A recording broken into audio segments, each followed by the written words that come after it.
I'm joined here today by the one and only Frank Camacho, stepping up on short notice to fight Alan Patrick at UFC Lincoln. Thanks so much for joining me, man. How are you? Good, bro. Very good, man. Thanks for the call. Of course, man. We're glad to have you on. First things first, man. Where are you at in the world right now? I assume you're in Guam? Yes, I'm in Guam. I was actually doing my camp in Cali, at Timoyama, in Orange County in Irvine, California. But now with this whole, coronavirus thing going down, it was starting to get all weird stateside, and man, I had to make the executive decision, with my wife to come back home. You know what I mean? The funny thing is, you're the second fighter I've talked to about going to Guam during the Corona stuff. I talked to Brandon Vera, who also went out to Guam to self quarantine. Yeah, yeah. Actually, yeah, Brandon's my boy, man. So we're always sending videos and pictures of like what we're doing at home. Like Yeah, our Rocky Four freaking style of training. So it's right. it's good, man. Yeah, he was saying he's out training on the farm and stuff like that. Are you in a similar situation yourself? Yeah, yeah. Cause Brandon and I we're very similar in like the way we like to live. Man, we're not trying to get like some like condo on the beach. I mean, which would be nice. Right. We're trying to get far into the sticks, man, where we can farm and we can grow our own food and just kind of live sustainably. And so, why go to Guam specifically? Did you have someone recommend to you that you need to leave the States? Someone tell you Guam was best? I mean, why'd you choose to come back for this camp? Well, I'm from here, Right. so family's here, and it was just getting all weird and wild, and man, I just had to just come back home, to my wife and my two boys. I have a 4-year-old, and he's gonna be 4, and then I have a another son that's gonna be 2. So man, my wife is the super MVP, like Right. fucking trying to handle these two little running dinosaurs. So yeah, so just be back home, and then just be here, family first. And with all the gyms closing down, and stateside, it was just getting, yeah, like I said, it was just getting all weird, man, with this whole coronavirus thing. And so, what's your training camp looking like right now? Because I've talked to a lot of fighters, and it sounds like the biggest thing you guys are dealing with is not enough training partners at this point. Yeah, 100%. If anything, so I just traveled from Cali, so I'm technically self quarantined. I'm not allowed to leave the house, and so that to ease the spread. So honestly, when I really say Rocky Four, Yeah. if you're a Rocky, well, I'm a huge Rocky fan, dude. My second son's name is Rocky. Oh shit. So Yeah. in Rocky Four, he's training to fight Ivan Drago, and Right. he isolated himself in the freaking cabin in Russia, I think, when he was Yeah. training. So it kind of feels like that. I'm so lucky that my dad has helped me out, like building like a gym, not so much a big gym, but man, I have a treadmill. My strength and conditioning gym here on Guam, Instant Fitness, they lended me an Airdyne, like an air bike, Oh yeah. and Yeah. Yeah. I have a punching bag, getting a double end bag, and then dude, I'm just getting really really creative with my strength and conditioning, and really creative with just my training. And if anything, it's kind of cool because uh, I saw a post Michael Chandler. And shout out to Michael Chandler. Like, man, I'm a huge fan, and I follow him, and I got to train with him a couple times. But he mentioned that we're always so concerned with the external. We're always pushing weights, we're always sparring, we're always hard drilling. I think this is the perfect time as martial artists to and athletes to work on the internal. And I'm catching myself watching more footage, more fights, watching breakdown of transitions, and working on things that I never got to really work on. And I always message Coach Oyama like, hey Coach, I was watching this fight. What do you think? I seen this, and now he's giving me even more tips like shadow boxing in front of a mirror. Like, man, it's been years since I've been doing that, and Yeah. of just really just seeing the different angles. The mirror doesn't lie. So there's all these different training techniques that I've kind of abandoned. And it's kind of cool to kind of get back onto it, and just kind of train with myself. Do I miss my training partners and miss a gym? Hell yeah. But Yeah. it's the best thing, just making the best of what I can, for these next 2 weeks for sure. And so, with your training camp being so restricted, I mean, you mentioned the less training partners. I assume your coach, everything is done over the phone and stuff. Are you worried about not being as prepared as you usually are, or is that kind of what you're focusing on right now? I was so lucky that I spent like a good month, good 4 weeks on what I need to do for Alan Patrick. Him being an opponent, and I just gotta, just mentally drill it, and more so, more ever, just really work on it. If anything, no big deal, man. I had years of training and years of fights to where, um, timing. If anything, I just need to just really get down on my timing and my accuracy. And but being worried, no, not so much. If anything, I was a little worried earlier, but till I got that airdyne, dude, that thing is blasting my lungs. So to not be in shape, that's the last thing that I'm gonna be worrying about. And so you are stepping up on short notice for this fight. Tell me a little bit about that process. I mean, at what point did you decide you wanted to step in for that one? How did the contact with the UFC happen to make it happen? I mean, what was the whole process like? So Christos Giagos was supposed to fight him. Christos Right. is a friend of mine. We're actually managed by the same company, Iridium Sports Agency, and Jason House. Radium Sound. Um, so he was, yeah, he had to pull out of his fight because he had like some crazy injury. And what do you call that? When I saw his post, I was like, oh snap! I was like, hey Jason, what's up, man? Dude, you need a 55er? So I guess that whole thing kind of went on. He spoke with the UFC, and they liked the matchup, and shit, I liked the matchup, and Yeah. yeah, it happened. And so, what are your thoughts on your opponent as you head into this fight? I mean, were you familiar with him before stepping up for this fight? I haven't seen him. Like the name. I heard the name. I was like, man, I don't like this name sounds so familiar. And then when I saw when I saw him, I was like, he just hasn't fought in a while. Right. I just remember like, like the first thing that comes to my mind when I think of Alan Patrick is Brazilian athlete, wild man. Dude, Yeah. the guy is so freaking athletic, dude. He does a lot of great things, and he gets away with a lot of like really, really like. He has a lot of success with his style.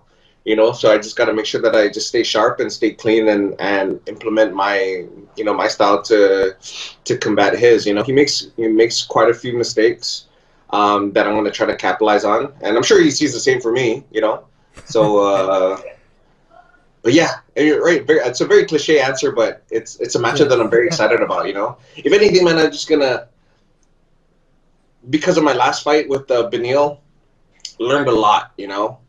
And I just gotta make him fight me. You know what I mean? I can't fight his fight. I just gotta go in there, get in his face, and beat the Frank Camacho that everyone knows, and make him fight me. Do you feel like you have a lot to prove heading into this fight because of the way your last fight went with Benil? Oh yeah, 100%. And more so, a lot to prove myself, because the Benil fight camp, bro, it was such a great camp. Like, it was a little too perfect. You know what I mean? Like, everything was on point. Everything was just on point, and I had the whole game plan, and I had this whole thing in my head. If it, and what's so crazy is like, Benil's a good friend. I would consider Benil a good friend after that fight. But after the fight, we were in the green room, and we were talking, and he was like, you know what, Frank? What's crazy is that I was so scared going into this fight. And I was like, damn, what's fucking weird too, bro? Is like, I was almost overconfident going into that fight because of how good camp was and how I felt everything was gonna pan out, in my mind, and I've never really felt that before. I've never really like felt so calm and relaxed in the back. Usually I'm kind of like, oh fuck, dude, I'm walking out to a crowd of it. We're gonna fight Yeah. on TV. You know what I mean? But reassessing that fight and everything that led up to that fight, it was great. Great for me as a martial artist, and how to what I need to learn and implement for my next fight. But yeah, I just need to have that battle mentality going into the next one. And so we're seeing all these events, like the sporting events, get shut down. A lot of UFC, MMA events, everything's getting shut down. How does it affect you mentally seeing that and knowing that this fight could potentially be in jeopardy? Oh, I would be lying if I said it has an effect, because This, alongside a shitload of people around the world, they're being affected financially. Like this is something that I need. It's my job. Yeah. So like the future is so uncertain. You know what I mean? But I can't. How do I say this? I can't worry about the things that I can't control.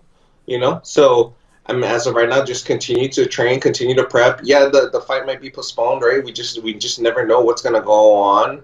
With this whole pandemic, but just stay focused and just have fun with training. If anything, Yeah. that's what I'm really learning. This camp is here at home.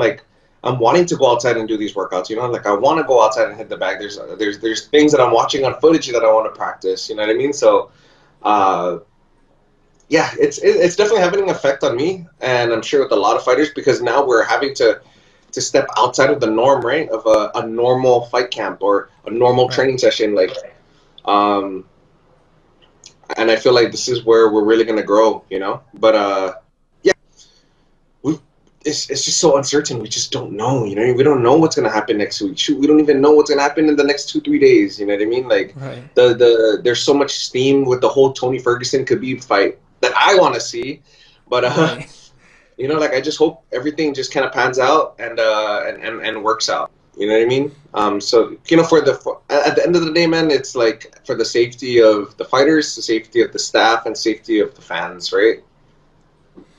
And so we know that currently the fight is supposed to take place in Lincoln, Nebraska. There's been some rumblings that, the event might change places. We're hearing Oklahoma. We're hearing all sorts of different things. Have you heard anything on your end on the event location? Anything at all? No. So I guess we have the same sources. The UFC is really good at I guess like keeping this under wraps. Right. We just don't know what's gonna happen, man. The U.S. right now has the highest rate, I think, of the Yeah. coronavirus, like worldwide. Yeah. Yep. So the spread is definitely, it's definitely spreading. And I was listening to an interview, listening to a podcast, and they were saying, people are prepping for the coronavirus blizzard when really we should be preparing for the coronavirus winter. So it's kind of just one of those things. But man, I'm hearing Indian reservations. Right. Dude, I'm down, man. What would be so dope, man? If they can, I would be totally down, dude. And I'll probably make a post. Yeah, shoot, if you could chop this freaking interview up, man. I I would, got you. yeah, I would love to do. This is the perfect opportunity to bring it to a Native American reservation and throw a freaking 8-man tournament, dude. You know what I mean? Like an 8-man style tournament, fight 3 times to the top. Like, dude, that would be so sick. Like I've always dreamed about doing it. Like the early UFC days. I don't know how it's gonna happen. Right. And the rate of the athletes now, it's fucking wild. But man, like a 8-man tournament, man, fight 3 times in one night would just be so dope, dude. And I think this is a perfect opportunity, and I think the UFC should do it, hands down. And Right. put me in there, throw me in there, dude. For sure. I mean, with all the craziness that's going on, if you're going to do it on a Native American reservation, you might as well add a little bit of spice to it by creating the tournament as well. Bro, go hard, go home. Right. Yeah. Hey, but Dana White's talking about like having the biggest and the baddest fight card. That would be the biggest, baddest fight, man, of 2020, dude. That would be so sick. That'd be so sick. Right. Well, I mean, would you? I mean, would you? I don't know if you're a big fan of that, or whatever. But I think that would just be gnarly, dude. Like Kumite style. Yeah, 100%. It would be exciting if you get the right names in there, and we know you like to bang, so you'd be one of the perfect names. But if you get the right people as a part of it, it could be potentially exciting. Yeah, I mean, yeah, I don't know if you get like a bunch of like, I mean, I hate to say it, right, but just a bunch of boring wrestlers there, like fuck, dude, I Right. don't want to Yeah. fucking like, yo, man, just, get Justin Gaethje in there, get Tony Ferguson in there, get me in there, like, Yeah. holy shit. Uh, Now thinking about just thinking about that names the names that I just listed. Oh, that's gonna be a long ass night, dude. Yeah. Fuck. Yeah, you're gonna be coming out of there all bruised, broken everywhere. I mean, your legs are Oh gone god. already. Yeah, I can imagine getting cut in the first round and you have to fight again. You know what I mean? Fuck. Yeah. But so, PFL they're doing that a lot with their tournaments and everything. Is that something that appeals to you at all what they're doing, or do you think there's, maybe things they could do a little differently? I I'm kind of don't get mad, but I need to follow the PFL a little bit more. I mean, I see little highlights, man. I'm a huge fan of Yeah. Ray Barda Cooper. This freaking island boy. You know what I mean? Fuck, that Yeah. guy hits like a train, dude. Right. But I like that style. If anything, what I really would like to see more in MMA fights is more of a league than a promotion. Yeah. Um, because I mean the promotions are fun, man. Like you get a guy like Connor, super entertaining, man. He's just so fast. He knows what to say, and when you get someone that knows how to combat what he's saying, you get guys like Chael Sonnen, man. I love watching those build ups. You know what I mean? Colby, maybe not so much, but but I appreciate what he's trying to do. You know Yeah, what I he's mean? got Or the right what? Or idea. Yeah. not even what he's trying to do. What he's accomplished, and the guy can fucking fight. You know what I mean? Yeah.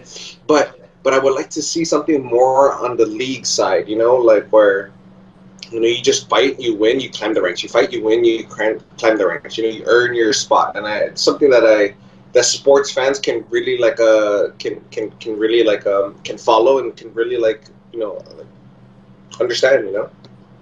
Well, so you mentioned the trash talk from people and everything, but as a fighter yourself, you could potentially do that. Is there a reason you haven't chosen to go down that path yourself? Yeah. First off, like fans.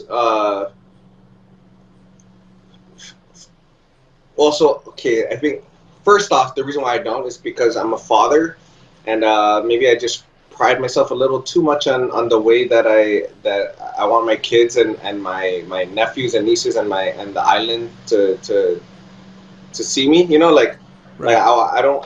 I would rather bite the bullet and cut the extra zero in the paycheck. You know what I mean? If it means to really stand by and honor what I believe in. You know what I mean? This is something that's changed my life and is continually changing my life for the better. Martial arts is, and it's something that I want kids to find that could potentially save their life. So that's one. Number two, I just fucking suck at it. Like there's no way. Like I don't know how to do it. Like something if I wanted to pursue it, I need to practice. I think it's something like you could tell like Chael Sonnen is just fucking. You could tell that's repetition and drilling of. Excuse me. Fuck Corona. Yeah. No, I'm just kidding.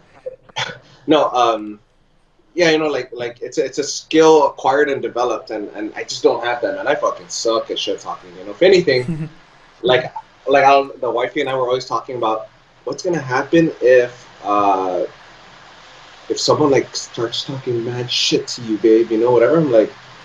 like, man, I don't know. Like, I'll just be like, why are you being so mean? But but people know that my fights really speak for itself. So at the end of the day, man, it's all just talking is all fun, man. But it's gonna be a fight, and leather's gonna be flying. So it's not my thing. Maybe down the line we'll see if the right person brings it out of me, But it's whatever it is, it's gonna be 100% like authentic, Because man, fans nowadays they can smell if you're not being real or not. You know what I mean? Right. All right, and that leads me to just one last question here. It's an obvious one that I'm sure you're going to hear in a lot of these interviews, but how do you see this fight with Patrick playing out? Oh man, that's a tough. No, I'm just kidding. Dude, he's super athletic, but like my style, man, I want to finish him, Yeah. and I really do believe with what we have in store and what we have planned for Alan Patrick is to get that stoppage, um, and I'm really learning how to pace myself and the Man, I don't know, man. It's just I'm gonna finish him, or for the whole 15 minutes, it's gonna be an attempt to finish him. You know what I mean? Right. So in which translates into me winning rounds. 100%. But yeah, for sure. That's how I and really bringing the fight. Really making him fight me. That's the plan. All right. Well, we look forward to it. It's going to be a great fight. We know you always bring it, so I have no doubt in that. Thanks so much for the time, man. I really appreciate it. Lucas, thank you, brother. Thank you, man. You be safe and have a good day, bro.